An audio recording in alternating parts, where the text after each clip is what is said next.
Hello मेरे प्यारे बच्चों, स्वागत है आप सभी का आपके इस यूट्यूब चैनल में। तो आज की इस क्लास में हम कराएंगे कक्षा 6 झारखंड बोर्ड गणित का प्रश्नावली 12.4। तो इससे पहले हमने बाकी के चैप्टर्स कराए। अगर आपने उसे नहीं देखा तो डिस्क्रिप्शन पे आपको उसकी लिंक मिल जाएगी या प्लेलिस्ट में आप जाके सीरियली देख सकते हैं। तो चलिए बच्चों शुरू करते हैं।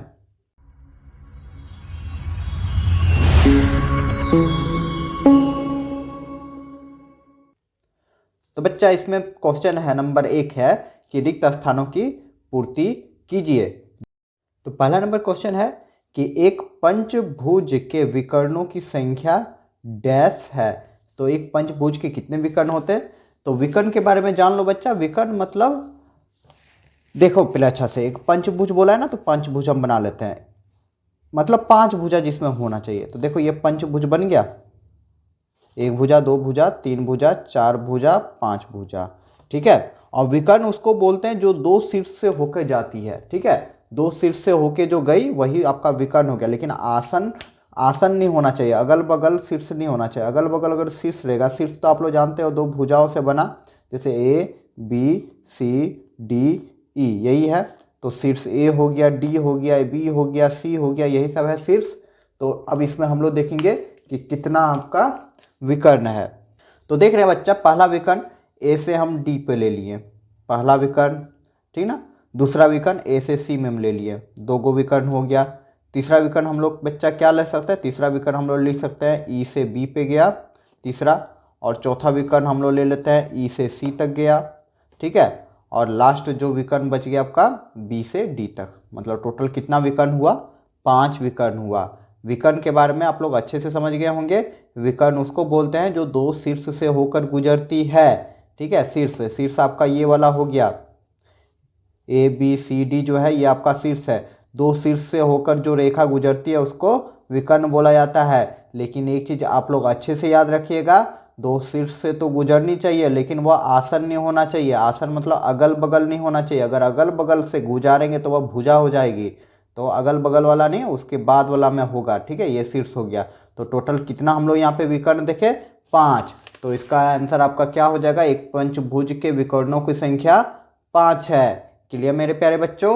हो सकता है आंसर में आपका कुछ 4 दिया हो, लेकिन वह आपका गलत होगा।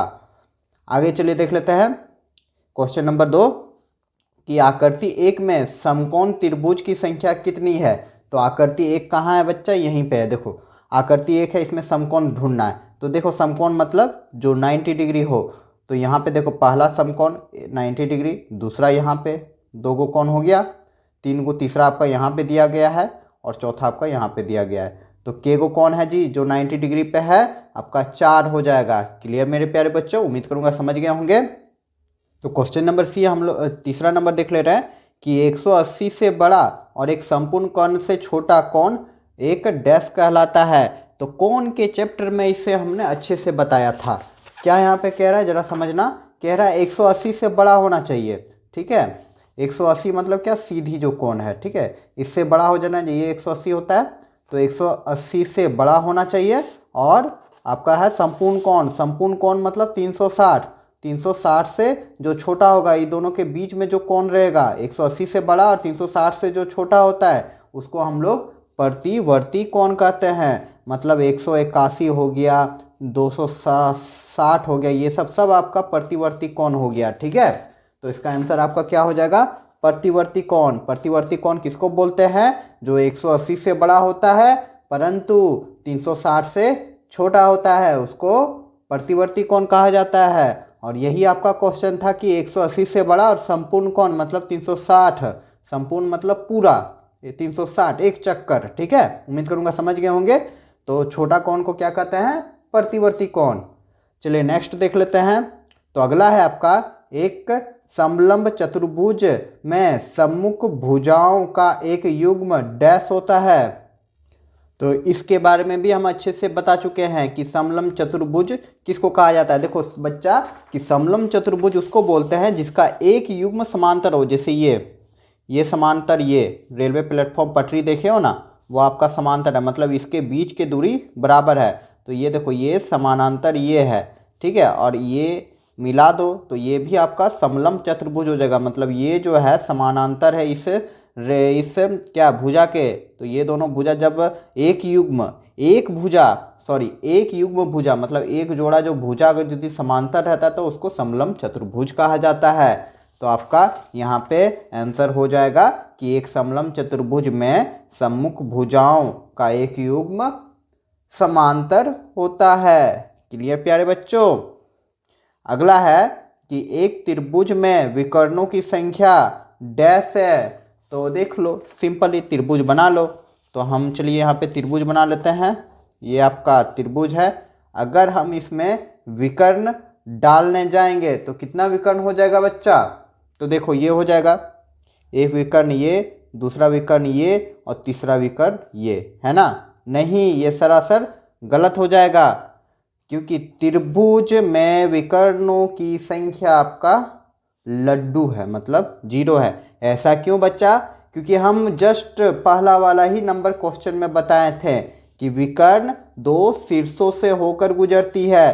तो देखो, शीर्ष आपका ABC अगर हम बना ले रहे हैं तो यहाँ पे हम जब डाल रहे हैं तो ये शीर्ष नहीं है, ये मध्य बिंदु है, ठीक ना? शीर्ष मतलब दो शीर्ष, जैसे एक शीर्ष ये है, 2 शीर्ष ये, 3 शीर्ष ये है। लेकिन यहाँ पे एक चीज़ और गौर करना है कि शीर्ष बिंदु तो होना चाहिए, लेकिन आसन शीर्ष बिंदु नहीं होना चाहिए। आसन मतलब अगल बगल का नहीं होना चाहिए, ठीक है? तो त्रिभुज में कोई भी विकर्ण नहीं होता है, शून्य विकर्ण होता है, क्योंकि इसके शीर्ष बिंदु से ये त्रिभुज ही बन रहा है। कम से कम 4 भुजा का होना चाहिए। तो उम्मीद करूँगा समझ गए होंगे। अगर दिक्कत है तो आप लोग कमेंट जरूर कीजिएगा, मैं ज़रूर आप लोगों का रिप्लाई दूंगा, ठीक है? चलिए अब देखते हैं नेक्स्ट क्वेश्चन। तो अगला क्वेश्चन है कि एक त्रिभुज जिसकी तीनों भुजाएं असमान हो डैश त्रिभुज कहलाती है। अरे, जिसकी तीनों भुजा अलग अलग होती है उसको विषम बाहु त्रिभुज कहते हैं, ठीक ना? कौन सा बाहु? विषम बाहु, मतलब तीनों भुजा अलग अलग है, विषम है, इसलिए उसका नाम हो जाएगा विषम बाहु त्रिभुज। क्लियर? चलिए अगला देख लेते हैं। अगला है कि आकृति 2 में त्रिभुजों की संख्या है। तो आकृति 2 आपको यहाँ पे दिख रहा है, इसमें त्रिभुज की संख्या आप लोग गिन लो, ठीक है? कितना त्रिभुज है वही लिखना है। तो चलिए बच्चा, हम लोग गिनने का कोशिश करते हैं आखिर कितना त्रिभुज है। तो देखो यही आकृति है। तो बच्चा यहाँ पे कौन कौन सा त्रिभुज बन सकता है देख लेते हैं। तो सबसे पहले हम यहाँ पे इस तरह का सिंबल होता है, त्रिभुज होता है, तो ये सिंबल हम नहीं देंगे, डायरेक्ट हम लोग लिख रहे हैं। देखो एक त्रिभुज बन रहा है ABC, ठीक ना? सबसे बड़ा त्रिभुज यही बन रहा है ABC, मुख्य त्रिभुज आप लोग कह सकते हैं। दूसरा त्रिभुज आप लोग का क्या बन जाएगा? ADE, ठीक ना? तो हम लिख दे रहे हैं ADE, दूसरा त्रिभुज यही हो गया। तीसरा त्रिभुज बच्चा अब हम लोग कहाँ देखते हैं? तीसरा त्रिभुज देख लेते हैं, BDF, हम लिख देते हैं BDF। तो 3 त्रिभुज बन गया ना बच्चा। एक त्रिभुज हम ये लिए, दूसरा त्रिभुज ये ले लिए, ठीक है? और तीसरा त्रिभुज पूरा बड़ा वाला भाग ले लिए, ठीक है? यहाँ तक बन गया। अब चलिए इस आकृति में देखते हैं, इसमें एगो त्रिभुज बन रहा है। तो यहाँ आप लोग को जाहिर से दिख रहा है एगो त्रिभुज ये है, दूसरा त्रिभुज, तीसरा त्रिभुज, चौथा त्रिभुज, यहाँ पे 4 गो त्रिभुज है। अब यहाँ पे मिला देंगे, एक त्रिभुज ये भी हो जाएगा, दूसरा त्रिभुज, तीसरा त्रिभुज और चौथा त्रिभुज। तो यहाँ पे हम 0 लिख दे रहे हैं, ठीक ना? O लिख दे रहे हैं, तो आप लोग का त्रिभुज यहाँ पे अच्छा से दिख जाएगा। तो 3 त्रिभुज हम लोग को यहाँ पे दिख रहा है, 1 2 3 त्रिभुज हम लोग बना दिए। अब यहाँ पे एक त्रिभुज देख लो, त्रिभुज, तो क्या हो जाएगा? पहला त्रिभुज DEO दिख रहा है ना, DEO, एक त्रिभुज ये हो गया। उसी प्रकार दूसरा त्रिभुज हम लोग ये बना लेंगे, मतलब दूसरा त्रिभुज हो जाएगा EOC, ठीक है? हम जल्दी जल्दी बना रहे हैं, आप लोग खाली देखते जाइएगा। उसके बाद चौथा इसका और एक त्रिभुज हो जाएगा FOC, और त्रिभुज हो जाएगा क्या? और त्रिभुज हो जाएगा DOF, एक ये हो गया। उसी प्रकार हम यहाँ पे ये बड़ा ये से त्रिभुज ले लेंगे, ठीक ना? तो DEC एक त्रिभुज हो जाएगा, और उसी प्रकार हो जाएगा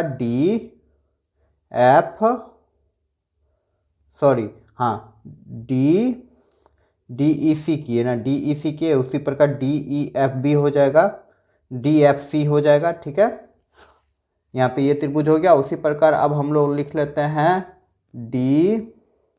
ई एफ, एक त्रिभुज ये हो गया। उसी प्रकार और एक त्रिभुज हो जाएगा एफ ई सी, दिख रहा है ना, एफ ई सी, ठीक है। इतना ही त्रिभुज बन रहा, और कोई त्रिभुज बन रहा? हाँ जी, एक त्रिभुज ये भी बन रहा है, देखो ऐसे करके गया है, ठीक है। तो लिख दे रहे हैं इसको भी डी बी सी, एक त्रिभुज ये भी बन गया। और कोई त्रिभुज बन रहा है? हाँ, और एक त्रिभुज भी बन रहा है, एक त्रिभुज ये बन जा रहा है, देखो डी सी और ए, एक त्रिभुज ये बन रहा है, ठीक ना, डी सी ए। बस इतना ही त्रिभुज है, और कोई त्रिभुज यहाँ पे हमको नहीं दिख रहा है, ठीक है। तो गिन लो, 1 2 3 4 5 6 7 8 9 10 11 12 13, ठीक ना, 13 ही त्रिभुज है जो इस आकृति में बन रहा है। तो संभावित त्रिभुज कितना हो जाएगा? 13। ऑप्शन में आपका 14 दिया हुआ है, लेकिन 14 होगा नहीं, आपका 13 हो जाएगा। उम्मीद करूंगा समझ गए होंगे। चलिए देखते हैं नेक्स्ट क्वेश्चन। तो अगला क्वेश्चन है कि किसी बहुभुज के भुजाओं की न्यूनतम संख्या होती है। तो बहुभुज मतलब क्या? घिरी हुई आकृति को बहुभुज बोलते हैं। अगर दो रेखाखंड से हम बनाएंगे तो क्या ये बहुभुज बनेगा? नहीं बनेगा, क्योंकि यह घिरी हुई आकृति नहीं है। लेकिन जब इसको हम घेर देंगे, ठीक ना, बंद आकृति बन जाएगा, उसी को ही बहुभुज बोला जाता है। सॉरी, हाँ, बहुभुज आकृति बोला जाता है। तो बहुभुज यही हो गया। के गो आपका दिख रहा है यहाँ पे, 1 2 3, 3 ही आपको भुजा चाहिए बहुभुज में, ठीक ना। बहुभुज उसको बोलते हैं वैसा आकृति जो चारों ओर बंद आकृति हो, घिरी हुई आकृति हो। तो सबसे छोटा बहुभुज जो होता है वो आपका त्रिभुज ही होता है, जिसमें 3 भुजा होती है। उम्मीद करूंगा समझ गए होंगे। तो इसका आंसर हो जाएगा 3। क्लियर प्यारे बच्चों? चलिए नेक्स्ट क्वेश्चन देख लेते हैं अब। तो अगला क्वेश्चन है बच्चा कि एक त्रिभुज के कोणों की माप 30, 60 और 90 है, या एक डैश त्रिभुज है। तो कौन सा त्रिभुज है बच्चा? देखो क्या कह रहा है, एक त्रिभुज जिसके कोणों की माप दिया हुआ है 30, 60 और 90। तो देखो यहाँ पे एक कोण आपका 90 दिया गया है, तो जाहिर सी बात है ये आपका समकोण है। एक कोण अगर यदि आपका 90 हो गया, सपोज ये 90 हो गया, तो एक कोण 90 हो गया, तो दूसरा कोण आपका 30 दिया हुआ है और तीसरा कोण आपका 60 दिया हुआ है। तो ये कौन था? पहला कोण अगर किसी भी त्रिभुज का एक कोण 90 होता है तो उसको समकोण कहते हैं, ठीक है। तो इसका आंसर हो जाएगा समकोण। उम्मीद करूंगा समझ गए होंगे। चलिए नेक्स्ट क्वेश्चन, जो इस चैप्टर का लास्ट क्वेश्चन है, कह रहा है चतुर्भुज ए बी सी डी के डैश भाग में बिंदु P स्थित है। तो देखो ए बी सी डी यहाँ पे आकृति दिया हुआ है, और इसके अंदर में देखो P आपका स्थित है। तो अंदर में है, इसलिए इसको बोलेंगे अभ्यंतर भाग में, बाहर भाग में नहीं, अभ्यंतर में है, ठीक ना, बीच में है, अंदर में है। तो इसका आंसर हम लोग क्या लिख देंगे? अभ्यंतर।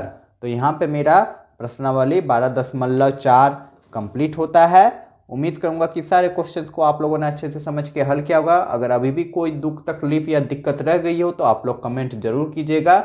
और कुछ सीखे हमारे इस वीडियो से तो ज़्यादा से ज़्यादा लाइक करें, अपने दोस्तों को भी शेयर करें, और आप हमें सपोर्ट कर सकते हैं इस चैनल को सब्सक्राइब करके। तो चलिए बच्चों, मिलते हैं अगले क्लास में अगले वीडियो के साथ।